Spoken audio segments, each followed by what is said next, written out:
Facing nationwide anger over a woman's gang rape and death in Uttar Pradesh's Hathras and the manner in which the police cremated her last night against her family's wishes, Chief Minister Yogi Adityanath spoke to the family members via a video link.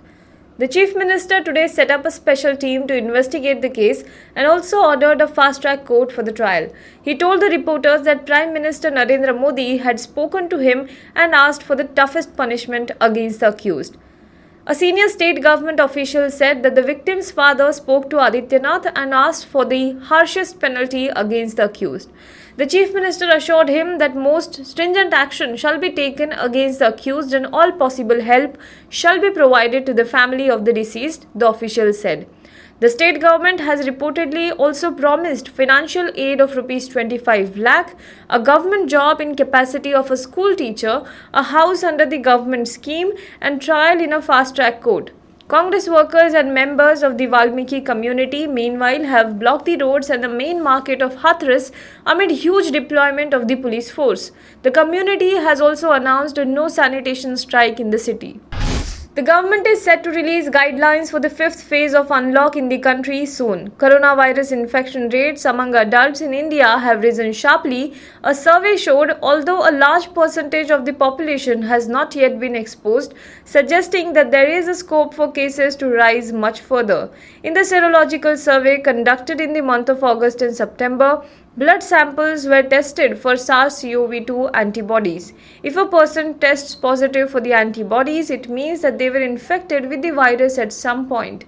Blood samples collected from more than 29,000 adults between August 17 and September 22 showed that the prevalence of SARS-CoV-2 antibodies increased to 7.1% compared to 0.73% in previous survey between May 11th and June 4th, the Director General of the Indian Council of Medical Research, Balram Bhargava, told a press briefing. However, a large percentage of the population is still unexposed and the susceptibility of a considerable section of people getting infected still exists, he said. A civil court in Mathura on Wednesday dismissed a suit filed to remove the Eidgah mosque alleging it was built over a Krishna Janmabhoomi. Last week, a group of people had moved the Mathura court over the 17th century Shahi Eidgah mosque they claim was built on the birthplace of Krishna within 13-acre premises of the Katra Keshavdev temple. According to Live Law, the court cited the prohibition under Places of Worship Special Provisions Act 1991 to admit the suit.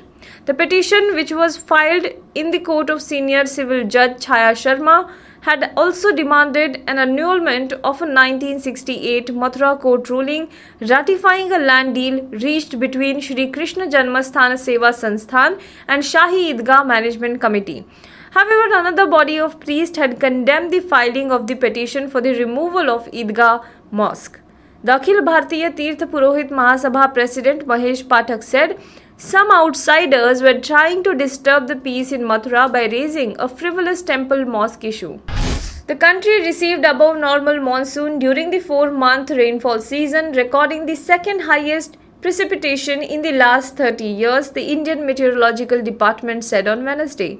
The country received 109% rainfall for the long period average, with 3 or 4 months, June, that is 107%, in August it received 127%, and in September the rainfall received was 105%, which is witnessing above normal rainfall, while in the month of July it recorded 90%, which is below deficient rainfall. The monsoon season in India officially starts on June 1 and lasts till September 30th. The southwest monsoon delivers about 70% of the country's annual rainfall, critical for the agricultural sector that accounts for about 14% of India's GDP and employs more than half of the country's 1.3 billion population. A thunderous noise that panicked residents of Paris on Wednesday was caused by the sonic boom of a fighter jet breaking the sound barrier, police in the French capital said.